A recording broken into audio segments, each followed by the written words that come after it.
All right, well, welcome everyone. Let's see, we've got 24 participants so far. I imagine we'll get a few more in the next couple of minutes. Welcome to today's Green Building Resource Center and U.S. Green Building Council, Texas joint production of, and it's not GBRC origins. So that might be confusing someone who's expecting to see prefab housing, which we are going to see. This is just Steve's little sort of introduction here with some nostalgia and just kind of a warm up. And then we'll have Rame and Rusty Hruska talk about what they're doing, which is the main event.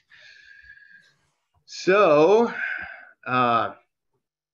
moving right along, Jonathan, do you have any announcements or anything that you want to say now? Or no, thanks everybody for coming. This one is, I'm really looking forward to the topic today. And if you will add your questions into the chat, we will do Q&A at the end and try to get to all of them then. Looking forward to it. Right. Back to you, Steve. All righty. Okay, so let's go ahead and get started. A few years back, we had the original Green Building Resource Center. But first, let's see, it doesn't, oh, where do I want to, okay. So let's just have a little technical, there we go, okay. But first, let's go over the learning objectives for today's presentation. We're going to understand how housing assemblies are constructed in a factory setting. And we're going to learn how completed assemblies are shipped and installed on site. And we're going to learn what quality control and indoor air quality measures are facilitated on the assembly line. And we're going to learn what constraints and upfront costs face factory assembly. Okay. So, anyway, Rame and Rusty Hruska, when the, are you guys still in Texture? Yes. Oh, yeah. Yeah, okay. So anyway, they still are in Texture architects. They designed the original Green Building Resource Center on Main Street in 2008. So the intention was that it be LEED certified for commercial interiors, and they made it easy for me. It achieved LEED Gold. So this was the old code enforcement building. It was pretty cool. We had solar panels on the side and lots of fun stuff. It's now a multi-story high-rise and right on the rail line, and you know, it's a great place. So Rusty had one of the early green screens designed at the entry on Main Street, and so here we were trying to get that going. This was on the side street, and we had this super cool rainwater harvesting going on in between these existing columns. We had this really cool tank. It was 800 gallons, and we had a pump that was solar powered to irrigate these large planters that I got from the mayor's office. We had a lot of reuse and a lot of really great green materials here. This was the floor plan. We had this space crop up when one of our divisions moved out to another location. So we had two offices and a very cool conference area, and then we had a main display space, which is kind of the top sort of left side, and then the entry would go through this corridor and on to the rest of the building where the permitting was going on. So when you walked in the front door, you got this really cool view. We had a receptionist there, and we had superb diversity of green materials with flooring, wall finishes, ceiling finishes, furniture finishes. I mean, this entry desk, we had recycled steel, we had this plastic with resin, which had a huge recycled content. We had this very cool bio material. I'm forgetting the name of this plant material that was the siding for it. We had bamboo on the right, terrazzo with glass, recycled glass in it down below. We had reused wood up above. It was just spectacular. This was on the left is kind of the meeting area. That table there we had constructed because we had our own city forces built out the space. They wanted to see what building to LEED was, and that was a repurposed light table. And they put wheels on it, and we had table leaves on top so we could use it as a conference table. And then we had this really cool movable recycling kiosk that Intexture designed. And this was really spectacular, and it enabled the entire building to be able to recycle, these various things. And it was right on the hallway, and we could move it to make more room for the meeting space. So this cool counter and the mosaic glass, it was all high recycled content, zero VOC paint everywhere. The flooring was bamboo. There was a fabric air duct up above for that area that got to kind of show off that technology. So we had all kinds of high efficiency lighting, the recycled content and low VOC carpet. What Rusty says, there were 7 types of carpet that we involved. Companies, yeah. And another cool thing was I got a bunch of stuff from Houston Public Libraries. These tables were on the way out from one of the libraries during a renovation. And so my team put wheels on them, and they were movable, used for displays and what have you. It was super cool. 2 donated wall systems for the 2 offices. We even had down below, you can see the plexiglass raised floor tiles so that people could see what underfloor air deployment looked like. And that was just out of this world. So we had these really cool displays all over the place. And this one in front was a CD holder from the libraries. And I put a bunch of samples in there. And again, the multiple carpet donations. There was my office. It was just a great place to work. And again, the whole idea was so the public could touch and feel these various, surfaces and technologies and what have you. And everything was an education moment, which, it still is in our new location. But this was the first one. It was really great. We even moved those full-size partitions on that overhead track. We moved them over to my new building. And so you can still see those here. And then on this entry, you can even see we had laser cut cardboard letters, which were donated from the University of Houston Architecture School. And then we did a reused wood frame for the lead plaque when we got it, and all on this reused wood wall. So it was just a spectacular effort and great teamwork. And Intexture, was out of this world. So I'm going to unshare my screen. Now that you've all kind of where's the button? Stop sharing. There we go. Okay. And should be good to tee it up for Rame and Rusty to start their Great. Well, thank you, Steve. And the segue that's going back to the Green Building Resource Center, is actually brings us back to where we are today.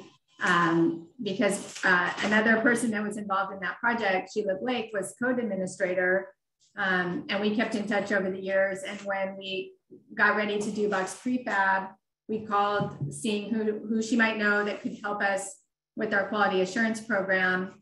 And she, here she is. Yeah. And she helped join our team and is helping us make all this possible. So. Yeah. So yeah, it was, she's been a great addition. I mean, that's one of the things that's, in a sense, unique about what we do. All the inspections are done in-house by our team, our QA team. It's a QA process that verifies what we're doing, meets code. Everything we build actually exceeds codes. And a lot of that's, thanks to Sheila and her team. And their efforts to make sure we're doing it right. That's our goal. We want really high quality construction, and we're really excited that we're getting it. We got a great production team and a great QA team. Yeah. Okay. So Box Prefab. How do I see? Oh, sorry about that. So we founded Box Prefab with the idea to create smart, sustainable solutions with a simple process. Because as architects and founders of Intexture, we really wanted to create design build projects to control our work and really create cohesive design solutions that we were able to get the construction details exactly what we were looking for. So with Intexture, we did both commercial and residential projects. Steve showed you the Green Building Resource Center. These are some other commercial projects that we worked on. This is also our studio. That was our first live work. We lived upstairs initially and downstairs below, work downstairs. That really kind of, a lot about what our life was. We really invested in what we're doing. Not only did we want to do the architecture, but it really led, this project especially led to the desire to build the projects as well. We wanted to have really high design, really good design, but we knew to be able to do that and execute it well, we were going to have to build it ourselves. So a few years after founding Intexture Architects, we went into design build and started building all the projects ourselves.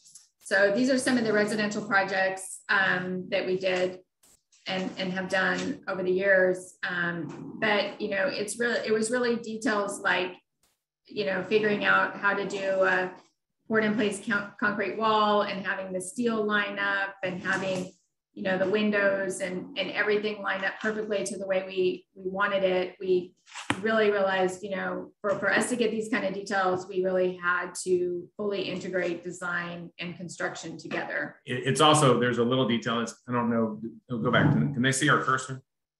I don't know if they can, but right over the top of the chairs here, talking about little details, and a little kudos to Steve and rainwater harvesting. We captured all the rain off of our roof. It came down through this little hole right here, and then the rainstorms would come into our rain garden below, and really was a kind of this poetry of water movement during. And then we had the modular underground rainwater harvesting tanks that filtered through the pond to the underground. And the water stayed crystal clear. It was a really pretty awesome little feature. And then it's other details. Like here at this, where the window kind of comes into the fur down, to get that exactly to line up perfectly. Those are details that you got to move the framing over an inch and allow for the drywall, and everything has to line up perfectly. Unless you're involved daily on site, interacting with the guys, it's really difficult to execute those kinds of details. And so that was the kind of stuff we were able to do in our practice. And even, getting to work directly with, a fabricator on what equipment he has in his shop, how, what dimensions he can break with metal, and really getting down into all those details. So that's really what led us to do a design build approach with our work. Yet at the same time with site built construction, we along the way just found many different challenges. And some of those are just the reliability of trades, people showing up when they say they're going to show up. Weather delays was a big issue, especially in Houston. We get a lot of rain. Just like today, we're actually here working in the factory. Other site built work would have it's all stopped. The site built work on today is stopped in Houston. We're still working here today. Also construction waste, a little bit embarrassing. This is one of our job sites. Doesn't look so hot. Really difficult to maintain control on the site and to really reuse materials.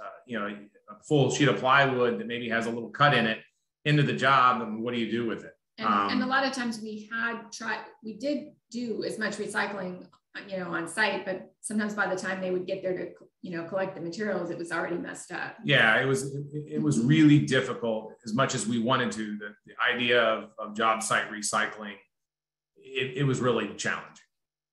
The structure getting wet is another big issue.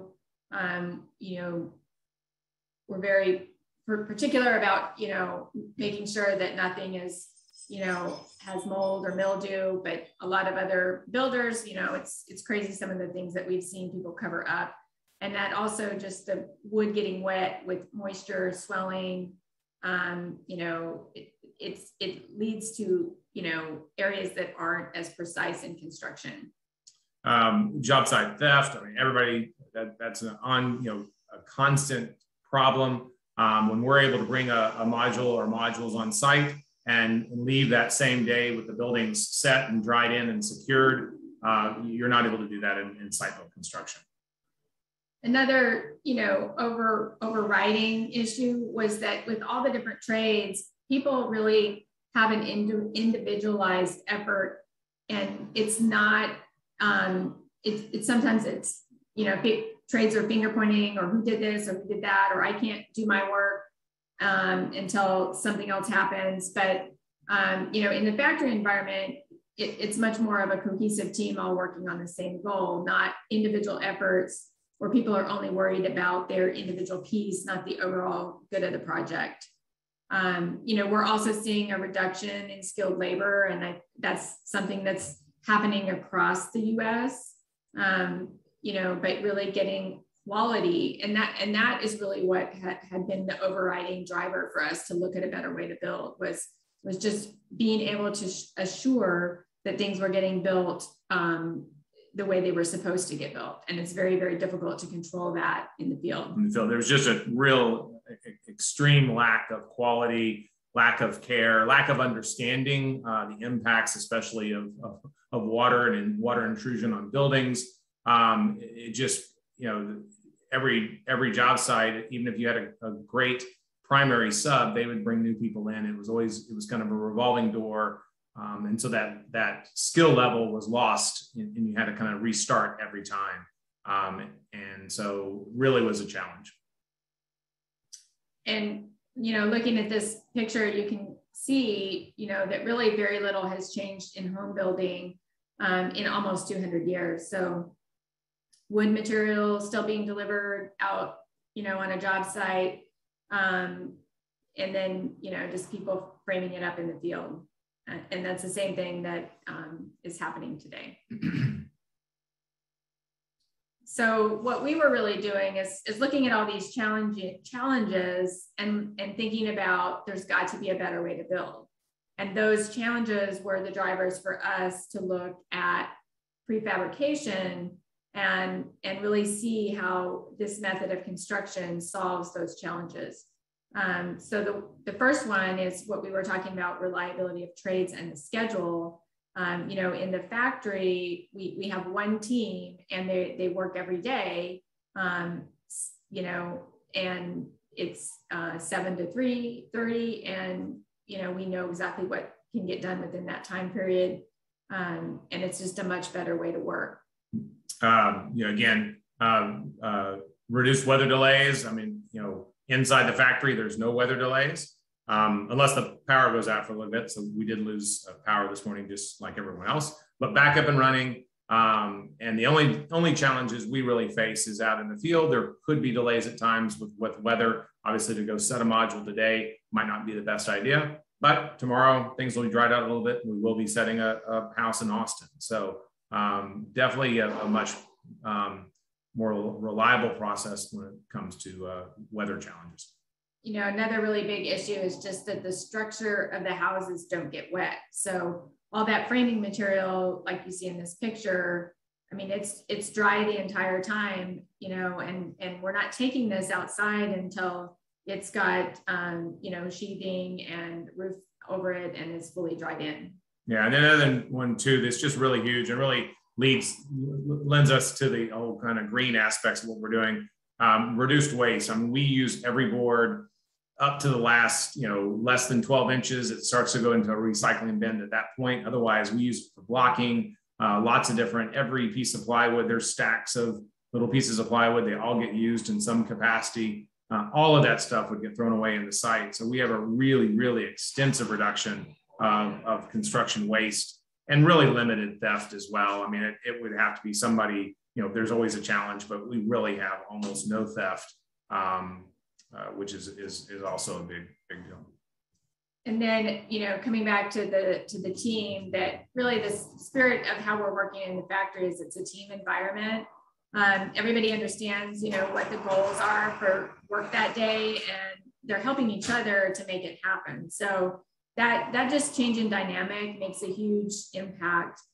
We can also do training in the factory, and we're working with the same team. So we don't have the constant turnover like we do in site-built construction.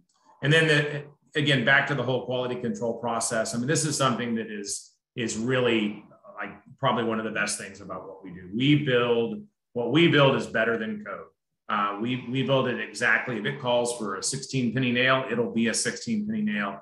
Every nail, every screw, board, every piece of material that goes in the building is inspected. It is an extensive inspection process with a traveler that goes with every building, every deviation or anytime when there's an error in the construction, it's noted. We document all that. All that documentation is kept. So it's really extensive. And because of that, we're really building amazing buildings.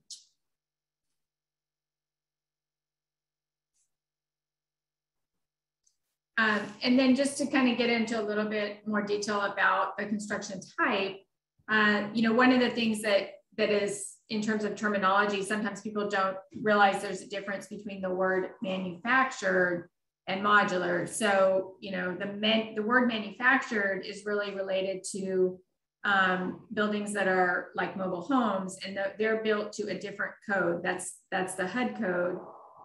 What we build to as modular is IRC, which is the same as site-built construction. And then, in addition to, the traditional stick-built here, there's also a panelized solution where you're building, panels instead of 3D volumes. We think that there's, benefits to doing both methods. With the panelized solution, that's something that can also be done in the factory to create modular buildings. But if you're taking panels out to a job site, you still have all the same amount of job site work in putting it all together. You don't have the dried in solution at the end. So what we build at Box Prefab is the modular, volumetric modular offsite construction. And with that method, there's really three major steps. So the first piece of that is the prefabrication that happens in the factory. Then the module is transported to the site, and then finally it's set. And then depending on the complexity of the project, there's a certain amount of finishing, connecting to utilities that happens on site. So again, this is the same building codes. If it's residential or whether it's commercial, it's the same building codes, the same types of materials. It's the same result in the end. There's nothing that you would look at the building and go, oh, I can tell that that's modular. It looks exactly the same. It's just built to a higher standard with better quality. So the benefits are speed and quality, but not necessarily cost savings. And we're going to talk about that next.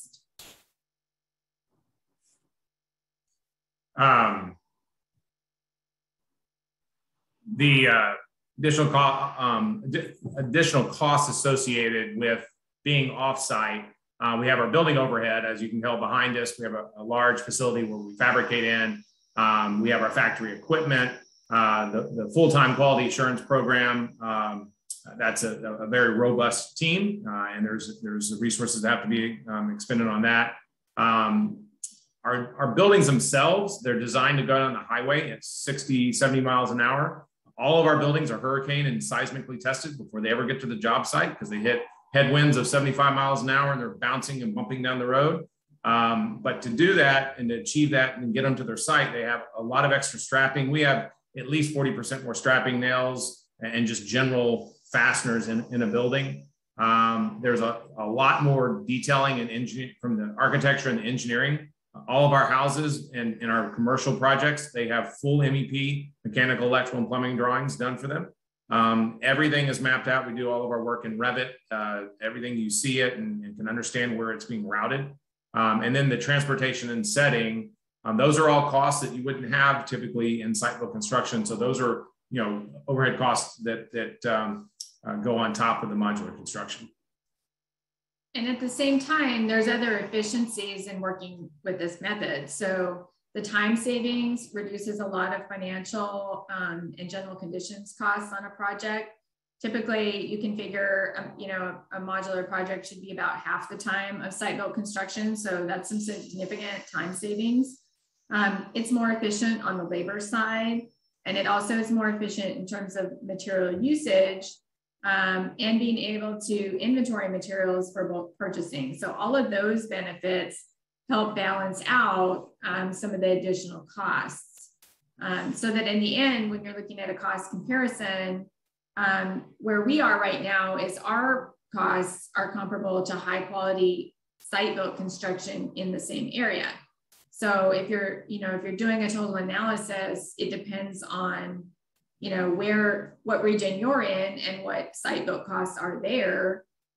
You also have to be sure that you're, comparing equal quality, because even within site-built construction, there's a huge, variance between quality. So, that's really what you need to look at in order to understand the cost.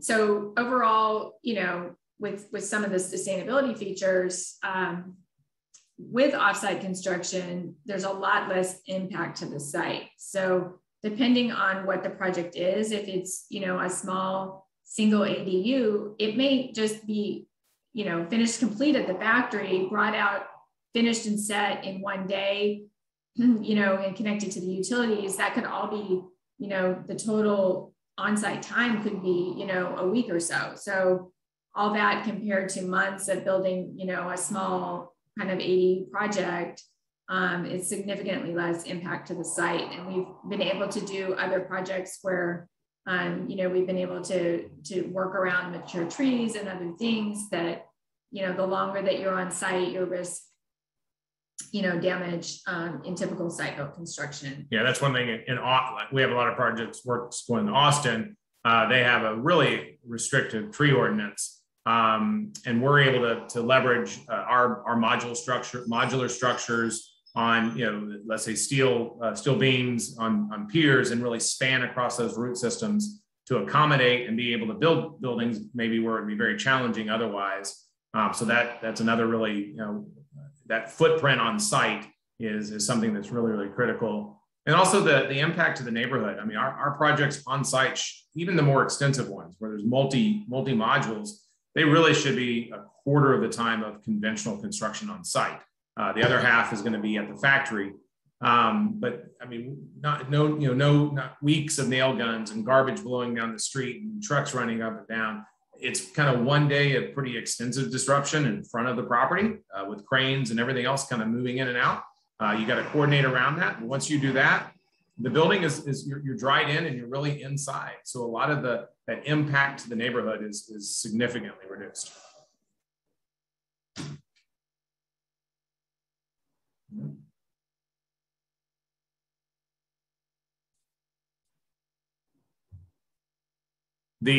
So again, I mentioned earlier, we have extensive architecture documentation, and on the engineering side, especially much more on the residential, extensive structural engineering, the calculations that they have to do. It's a very extensive calculations process. And the same goes for MEP. Everything is mapped out. Every piece and member is modeled in the software, and we have very extensive documentation because the guys on the factory line, they have to know exactly what they're supposed to do. They need to know exactly where the members go and how to route plumbing, because it's a very fast paced. You don't have time to kind of work it around and see if it goes this way or see if it goes that way. You've got to be able to execute and get the systems in and move on to the next one.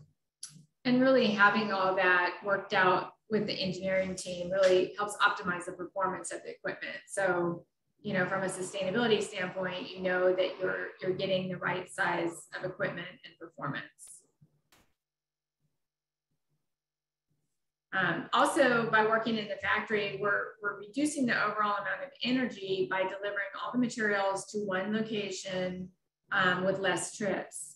And that also plays into the labor side of it too. So the transportation costs are reduced from, multiple labor crews traveling multiple times to multiple sites to, instead of running all around town and various locations, everybody coming to one place and working on multiple projects in one location, which is a lot more efficient.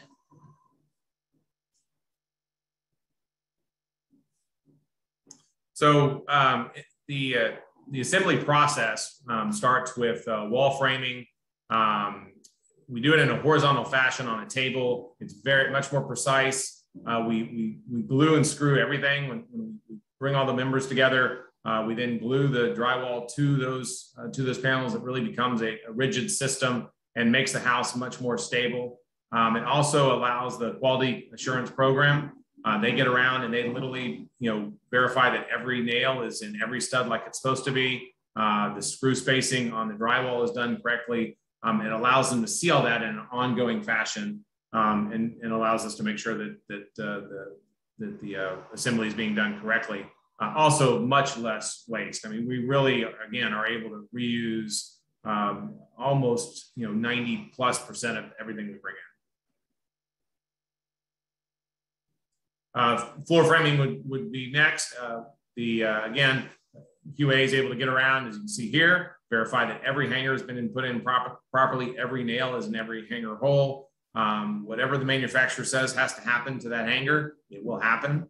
And again, very efficient from a material standpoint. And this is actually Eduardo, who's also on our quality assurance team in the photo, but what he has in his hand is our quality assurance checklist, which is many pages of a checklist for each phase of the job that every single item gets detailed on. And if there is something that needs to be corrected, it gets noted and then it has to get signed off on before moving to the next phase. So once the floors are built and the walls are built, the floors move over and the wall assembly begins. We have overhead cranes that bring the walls in. They are able to assemble that in just a few hours. And once all the walls come together, they then, while all that was going on, they were building a top, and that top gets lifted and the top gets put on the module.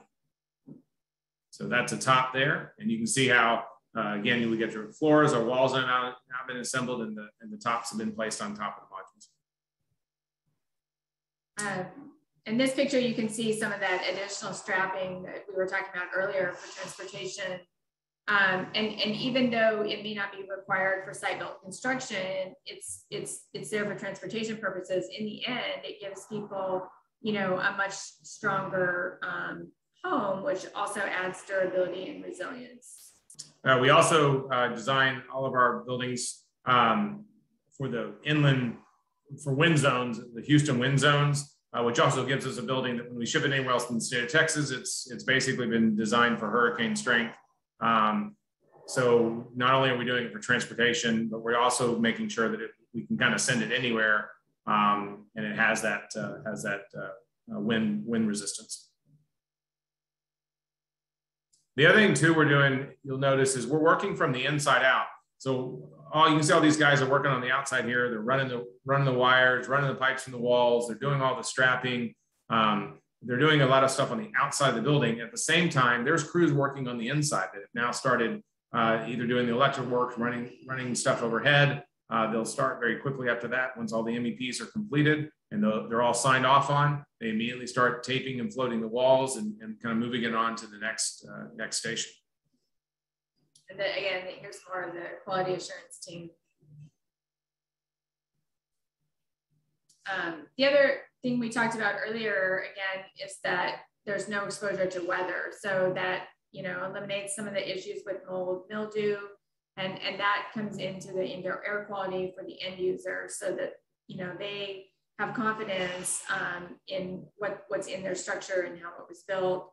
There's no warping, swelling of the wood. That gives us straighter and tighter construction, which also helps us with the energy performance. We're also able to utilize spray foam for all of our installation. Again, quality and performance are really important to us. As a modular manufacturer, we're one of the few that accommodates spray foam insulation. It takes more time in the factory, but we're able to do that, and allows us to really put out a really nice, tight building that's going to have a good energy performance.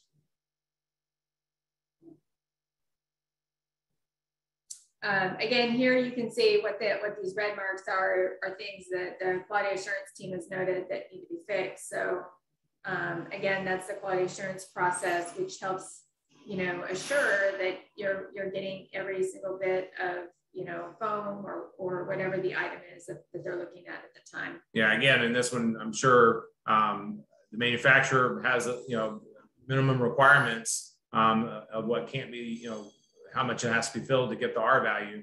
And there's probably a little spot that was missing that had to be filled in.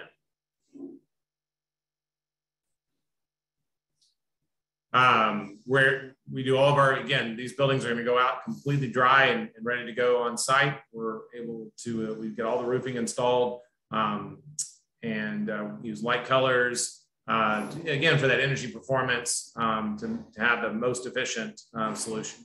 And some of the products are also the cool roof coated membranes, again, for energy efficiency. They're standing on top of the module in the factory. You can see where, you know, there's several different modules here. You're looking at the tops of the roofs. So we also use zip sheathing. That's something that's important to us. Some of our modules do get shipped without siding on them. And so just as a standard within our operation, we make sure that we're able to utilize the zip system, making sure that it's truly weatherized. They have a special roller that puts Z's in the zip tape to verify that you've rolled it properly. I'm pretty sure in the field that doesn't happen like it's supposed to. In our operation, you'll walk around and you're going to see the Z's in the black tape. All of the nail holes, if they're more than 1/4 inch in the zip system, they have to be filled. We honestly, if there's any penetration into the sheathing, we just go ahead and fill them to just be overly cautious. So we're able to get a really, really nice, tight, weatherized system on our buildings, both for those when they get covered, but also from a transportation standpoint. Yeah, so that all helps reduce air leakage and improve energy performance. So again, windows, siding, all of that going on. It's again being fully inspected every single time. Every window is being inspected, that it's been properly taped and properly sealed, installed per the manufacturer's specifications with either, you know, caulk around the window seal or whatever the requirements are. It's going to be done exactly for the manufacturer's specifications.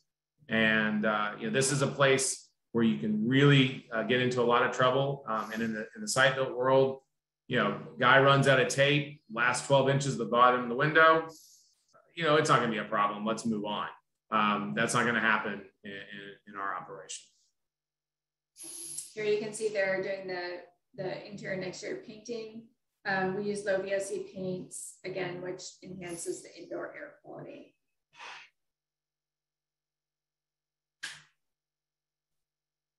And then interior finishes, you know, our units, we want to send them out as complete as possible. You know, if it's a multi-module, the flooring might go in later, but if it's going to be single modules, these modules here kind of stack on top of each other. So we're able to complete an entire module. So it goes out with its wood flooring, all the tile, it's painted. It's 95% complete. It's one of those that once these go on site, it's all tied together within a few days. And, you know, within 30 days, if not less, we could hand somebody keys. And this is an 1,100 square foot, 3-bedroom, 2-bath house. And now we're going to take you through just one project that we did as an example. This was actually a LEED Gold project. So it's the Blossom Street house. It was a 2,000 square foot, 2-story home. It was 4 bedrooms. You can see here, you've got the first floor module and the second floor module. There were other components that came together as well. Obviously, the siding was put on site. There was also a stair component that was a module piece that was assembled on site, as well as a terrace deck space. This was a really, really tight site. It had to wrap around a tree. And so all of this had to kind of come together with some, you know, really good coordination. You can see here, we actually had a tree that we were working to preserve. This is one of these places where, you know, we have the opportunity to really do our best to preserve trees. We had to actually bring the second floor module in first. It was then raised, and the first floor module was driven underneath it, set on the piers, and then the second floor module was lowered down and set on top of the first floor module. It was a much more extensive set. This one went into the evening, but at the end of the day, we were able to get it set and get it pulled together. We're now inside. It's a beautiful home. This was definitely on high-end finishes with glass handrails, a really special little nook that was built in underneath the stairs. We have a cabinetry company we work with, again, Prefab cabinets. It's Rame and Russell out of Italy, really, really high quality cabinets. And we were able to work with them to do a custom solution to create this really awesome space underneath the stairs. Especially in a modular structure, every space counts because you're often a little bit tighter on space. And so we were really able to squeeze out some really wonderful little spots throughout the whole home. Really high-end finishes across the board. Even in our just standard projects, Hansgrohe faucetry, Dermot, again, the Rame and Russell cabinetry and bathroom furniture, high quality floorings, it's appliances. We are, again, it's quality is what we're all about, and that's what we're producing.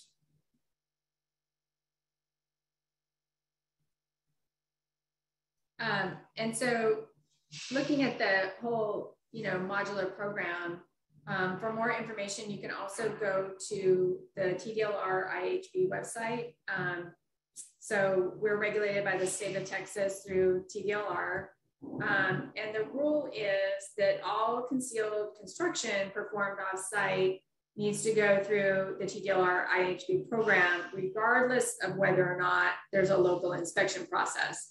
So a lot of times, we see a lot of things out there on social media. Not all of them are true or follow the law, but this is what the rule is that we're working with. So if you're looking at a project and you're not sure, you can always go to this TDLR IHB website. They have the laws and the rules right there that you can click on, and you can also see which manufacturers are certified under the registrants list. So there's a lot of information here as a resource on this TDLR website. And what kind of projects are fit for prefabricated methods? Ultimately, we see being able to integrate more custom elements. Currently, the best fit are projects that have some repeatable elements. Just because there's so much upfront work and effort into what Russell was talking about earlier with getting the drawings and engineering, it's a lot more extensive than we would do on a typical residential project. So, if it's not something with some repetition in it, it's hard to bear all those costs just on a single custom project. But if it's a project with scale, some volume, and some repetition throughout it, that's where those kind of projects are the ones that make the most sense for prefabrication at this time. Again, ultimately, with more automation and more BIM and equipment, that will open up the doors more and more to increased customization. And then for more information on us, would love for you to stay in touch, through social media. We have a lot of, behind the scenes pictures on Instagram. We have videos on YouTube with the setting, and you can always reach out to us on email as well. Great, thanks guys. So I don't know if there's questions, or Steve, if you want to take it back over for more. We actually did have quite a few questions. Go ahead, Jonathan. Yeah, we actually did have quite a few questions, and you did cover some of them here toward the end of the presentation that popped up earlier. One was about how much custom work can go into one of the modules versus having to choose from pre-existing plans. You want to expand upon that a little Sure. bit? Yeah. So we have. So it depends on the project, right? So if it's something that's a unique project, but it's a larger project and it has, repeatable elements within it, that might be a, possibility. If it's like a single project, and if it's a smaller project, then the best approach is to start with one of the standard plans, see if that would work, and then look at what amount of customization does it require. Like we've been doing some projects in Austin where, we might grow or shrink a little, you know, piece of the living room or something to make it fit a site, you know, but it's where we are right now as an operation is it's hard to bear all the customization on a smaller project. Yeah, we're really, I mean, we're needing to have more of that repeatable product flowing through the factory, allowing us to get efficiencies and really improve our operation. So that's really our focus now. I mean, there is some individualizing of the units, selections on the interiors and that kind of thing, but we really are trying to work from some of the plans that we've already developed. There's a lot that goes into developing those plans to make them work really, really well. A lot of thought on how the spaces need to flow. And so we're really trying to leverage those for solutions that fits the clients. Yeah, and that's a good point, because as architects, I mean, we've really worked hard to work through our floor plans and really optimize them for best solutions. And then give people ways that without, you know, impacting, you know, some of the MEP elements or the structure that we could provide people ways to give it the personality and life, you know, through you know, we have some different options on the finishes and other things we can do to give it that kind of personal touch. Okay, so are your existing modules, are those plans available on your website right now? Yes. Because that was a question that just came in here at the last few minutes. There was also a question too about, do you have an estimate of what the per square foot cost would be for going through your design build project process for roughly a 2,000 square foot home, moderate finishes? Yeah, here in the Houston area right now, honestly, pricing is for a high quality, well-built home that has modern finishes is anywhere between $275 to $325 a square foot. That's considerably higher than it had been for a while, but supply chain and all the shortages have really, really driven costs up. But right now we're seeing it between $275 to $325 a square foot. Okay. You did mention you've been doing some projects in Austin. What kind of area do you typically send projects out to? So we're approved and send anywhere in the state of Texas. And we've got projects we're working on, quite a bit of stuff in Austin. We've got stuff here in Houston. We have projects we're looking at in the Marfa, you know, way out west. So our solution, especially like the Marfa ones, are kind of single modules that are going to get set in a day. Really, really difficult to build out there. So our solution is like a perfect fit. So that's where it really is a benefit. Somebody has, you know, property out in the hill country, you know, limitations on trades and availability to get out there and manage it. We're really able to be a great solution. We also got several projects going on in Round Top. That's obviously a really hot area right now, and going to be another good place that I think our solution is a great fit. So how do you handle the on-site prep work prior to a module being delivered? So we're currently, we're coordinating that. One of the things we really wanted to do from the start is have a vertically integrated solution. So we have a team, a field operations team that we work with, and that they'll coordinate getting the piers in, getting the site ready to set the modules and get the building set. We handle the set that day, coordinating the crane and transportation, the team to be there to get the building on the piers, bring the building together, assemble it, get it dried in, siding on it, whatever, to a spot where the house is occupiable for the homeowner. A lot of times from there, they're going to, you know, depending on where it is, they're going to take it and complete it. You know, especially if it's more of a rural, like a Round Top project, quite often that's kind of their weekend project at that point. So we get them to a spot where they can get in their house and then they take it from there. If it's in Austin or Houston, we're going to need to get to more of a complete process. And so our team would continue to stay involved through a project management role of getting it, you know, fully occupiable, all the paving and sidewalks and whatever else that's required. Or we have builders that we team up with, and those builders can manage the project as well. So with your pier systems, what type of piers are you using? Helical, or is it site specific? We do both. We do helical, which is a great solution.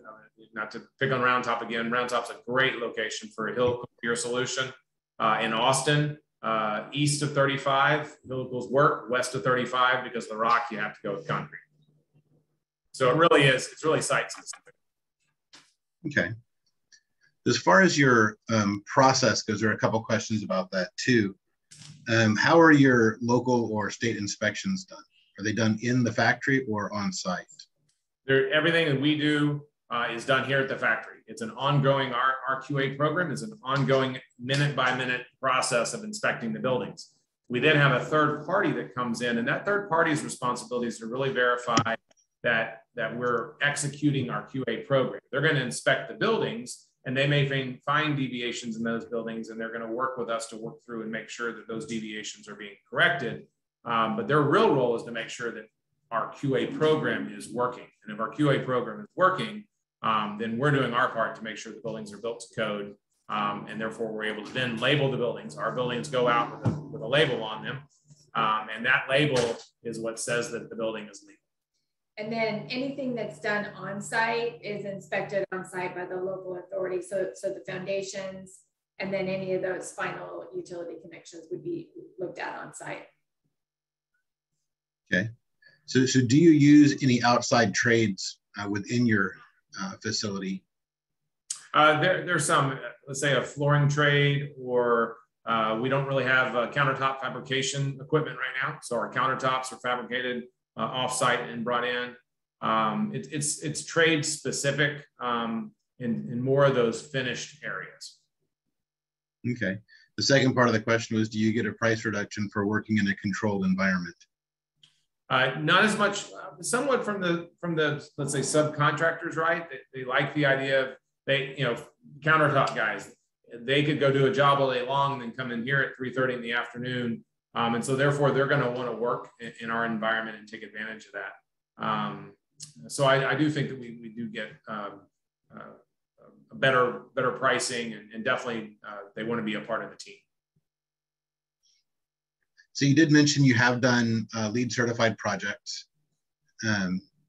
How does your construction method benefit the certification process? One thing about LEED is it is a very, very intensive documentation process.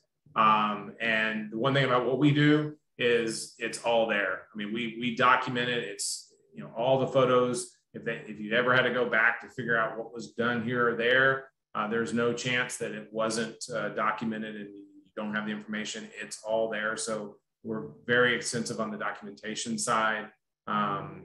And I mean, all of our buildings at the end of the day would qualify for LEED certification just by the way they've built and what we put into them. So that's how we've been able to accommodate that process. So what type of HERS rating are your projects seeing? I don't know right now. Caught me off guard on that one. Fair enough. We do have a very technical audience at times, so yeah, that was not quite the tech. And Sheila was here, she'd know. Yeah. Sorry about that. okay.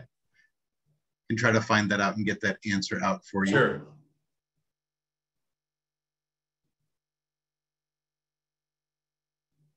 So for a project start to finish, how soon for a full turnkey home to be completed? Obviously, it depends on the scale of the house. Right now, if somebody came to us and said they wanted a 1 or 2 module home, or a few modules, our next online date is middle of February. Probably pushing March at this point. If it was picking from one of our pre-existing plans and it fits their site perfectly, we would just go through a quick process of verifying that the site works. We have all the right kind of solutions for them.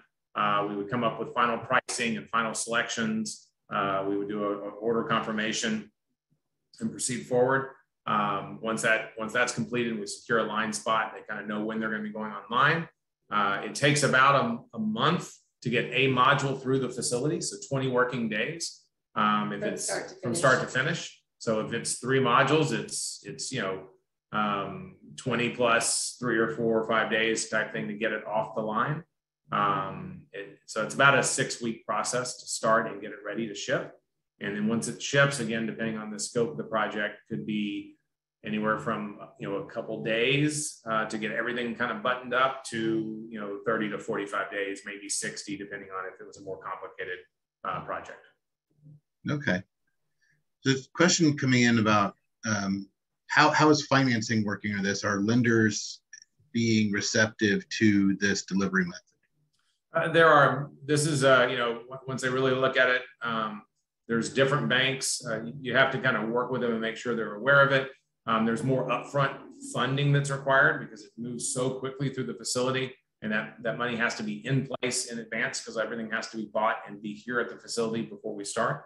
But at the end of the day, our buildings are going to appraise as good or better than site-built construction, and so there are definitely banks that will work with that. You just can't go to any any bank to do that. You got to there are limitations from that standpoint. You got to work with certain lending organizations. Yeah, and you would want to ask the lending institution, again, it's the word modular, not manufactured, because those are two different things. Yeah, avoid the manufacturer word. They'll run real fast if you say that. And the other thing is, we have banks that come in and do inspections in the factory for purposes of approving the bank draw just the same way they would do a site inspection. Okay. So one of the questions too that did come up actually early on, would it be possible to set up a tour of your facility? We are not there. We do give folks tours, especially once they've signed on for a project and we're working with them. We're going to eventually have kind of organized tours, maybe on a monthly basis or quarterly basis. So again, sign up on our Instagram, and all that kind of stuff is going to be pushed out. And when we have those opportunities, people will know about it. We're also going to have some special events and those kinds of things. So there are definitely going to be opportunities in the near future, but on a kind of a daily basis, we got a lot going on, and so it's a little challenging to just have kind of the kind of single one-off tours. But we will have some stuff coming up. Yeah. So stay tuned. So sign up on the website, subscribe on the website, and then you can get added to our mailing list, and we'll keep you posted on future events.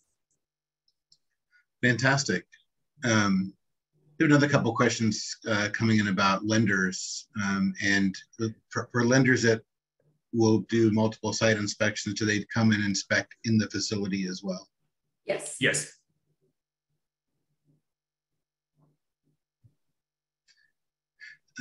Also, someone asked if you're hiring. It depends. Send your resume, and we always want good teams. We always want good teams. We are definitely expanding and bringing on new people. So send us your resume and let us know what you're interested in.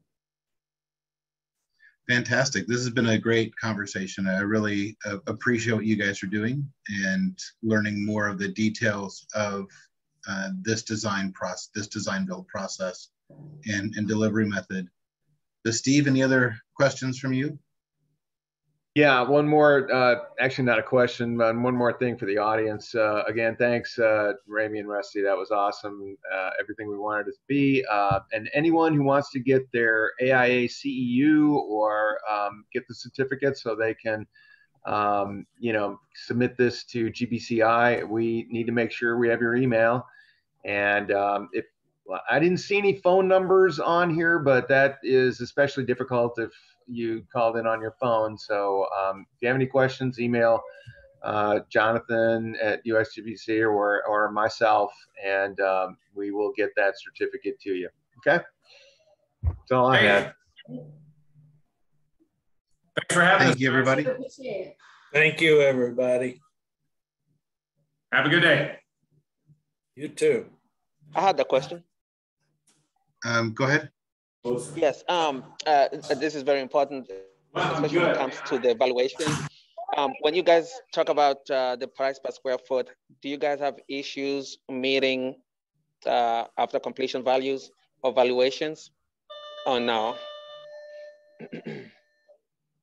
No, and in fact, I mean, the pricing that we're telling you, I mean, that's the same pricing that we're seeing now with site-built construction for the same kind of quality that we've been doing. We've had, just with all these supply chain issues and, you know, materials going up, that's kind of where we're seeing the market for the type of work we do right now in Houston. Okay, thank you. Because I think depending on where the location will be, do you guys work with, I know you guys use high-end materials or high-end finishes. Do you guys do mid-grade as well, depending on the area that it would be? For example, yeah, I mean, we Independence do, Heights to the yeah, Heights. yeah. Go ahead. We do have some other options that are not our standard, but that are some ways to save money. And we did do a project that was a pilot project with Avenue CDC where we were trying to be a lot more efficient in terms of the finishes, you know, to be able to, you know, make design more accessible to more people, because that is one of the goals of why we were doing this. You know, right now, just the structure itself is a lot. And what we're doing is, you know, eventually we want to be able to get there. But yeah, if you reach out to us, I can share with you more, you know, what some of those other options are. Yes, ma'am. Thank you.